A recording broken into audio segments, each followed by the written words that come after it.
আসি না থাকতে বাগানে নাও সমস্যা নেই। আচ্ছা আচ্ছা। আসসালামু আলাইকুম সুপ্রিয় দর্শক, আমি আজকে আমার বড় ভাই সেলিম ভাইয়ের আমরা মালটা বাগানে এসেছি।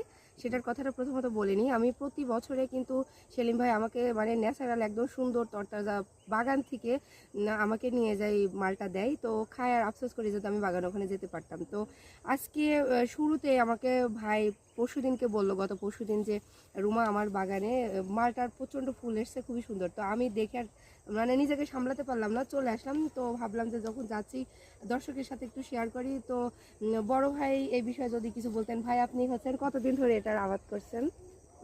আসসালামু আলাইকুম। আমার এই বাগান তো লিচু বাগানের বয়স আজ থেকে প্রায় 14-15 বছর, আর মালটার বাগানের বয়স 4 বছর। পাশাপাশি পেয়ারা বাগান করছিলাম, ওই তদারকির অভাবে পেয়ারা বাগানটা কেটে দিয়েছি, আছে কয়েকটা গাছ আছে। তো মালটার যে গতবার মোটামুটি এসেছিল, এবার আরও সুন্দর ফুলে ফুলে সেজেছে। আশা করি এইবার আরও আমি সবাইকে খাওয়াতে পারবো।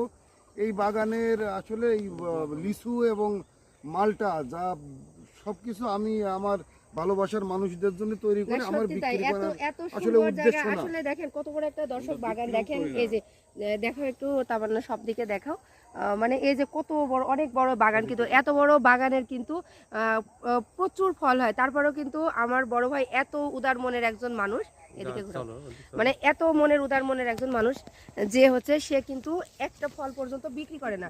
সেটা কিন্তু আমরা তার কাছের মানুষ, আমি কি বলবো, আমি তো তাদের একদম আত্মার ছোট বোন।